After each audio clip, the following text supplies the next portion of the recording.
Hello বন্ধুরা, কেমন আছো তোমরা সবাই? সকালে উঠে ব্যালকনিতে কিছুটা সময় কাটে আমার, কিন্তু চিন্তা তো থাকেই ব্রেকফাস্টে কী করবো।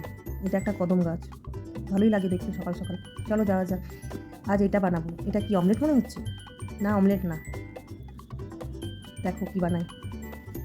এখানে ওটস নিয়ে নিয়েছি, গুঁড়ো বানিয়ে নিয়েছি ওটসের বড় কাপের 1 কাপ। কিছু সবজি কেটে নিয়েছি, গাজর, ক্যাপসিকাম আর পেঁয়াজ। তোমাদের পছন্দ মতো তোমরা দিতে পারো, আরও যদি সবজি কিছু অ্যাড করতে চাও।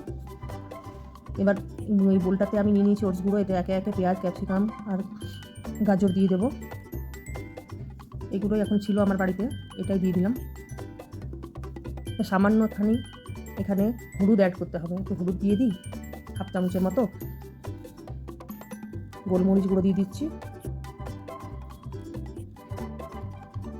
বেশি ঝাল খেলে তোমরা কাঁচা লঙ্কা ব্যবহার করতে পারো। এবার একটু পিৎজা মিক্স মশলা দিয়ে দিচ্ছি। এটা দিলেও খুব সুন্দর টেস্ট হয়, একদম অন্য স্বাদের হয়ে যায়।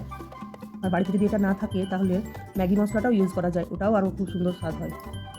এবার বড় চামচে 2 চামচ দই দিয়ে দিলাম। এই দইটা কিন্তু দিতেই হবে, দইটা না দিলে টেস্ট আসবে না।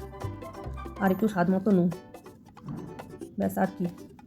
এবার জল দিয়ে এটাকে ভালো করে গুলে নিতে হবে। বেশি মোটাও না, আবার বেশি পাতলাও না, একটু থকথকে পেস্ট বানিয়ে নিলেই হয়ে যাবে। দেখো এরকমভাবে। এবার কিছুক্ষণ এটাকে আমি রেস্টে রেখে দেবো। যদিও দেরি হয়ে গেছে, কিন্তু একটু রাখি 5 মিনিটের মতো।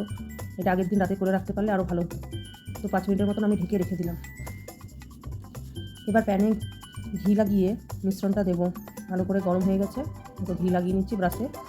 আর তারপরে আমি মিশ্রণটা এরকমভাবে দেখো হয়ে গেছে, এটা দিয়ে দিচ্ছি। এটাতে খুব পাতলা না, তাই এরকমভাবে ছড়িয়ে নিতে হবে।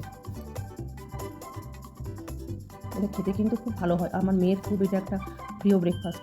ও তো চাই প্রত্যেক দিন এটাই ওকে আমি দিই। আর দেখো ওপর থেকে আবার একটু ঘি দিয়ে দিচ্ছি, যেহেতু ওপরটা একটু শুকিয়ে শুকিয়ে এসেছে, সামান্য ঘি দিয়ে দিচ্ছি। এটা তোমরা সাদা তেলেও করতে পারো।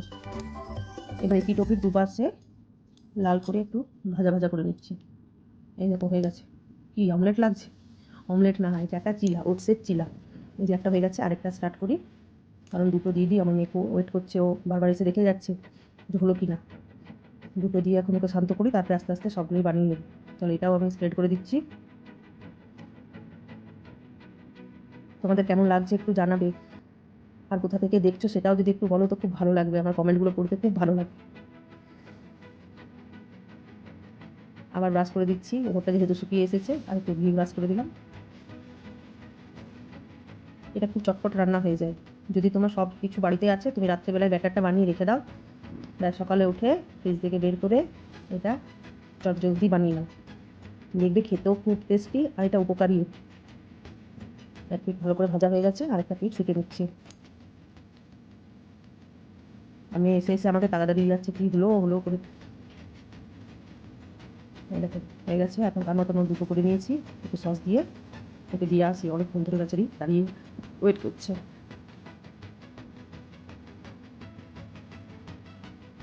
এই রে, কেমন হয়েছে জিজ্ঞাসা করছি। থামস আপ এসে গেছে ওর কাছ থেকে, আর কি চাই। Yummy yummy.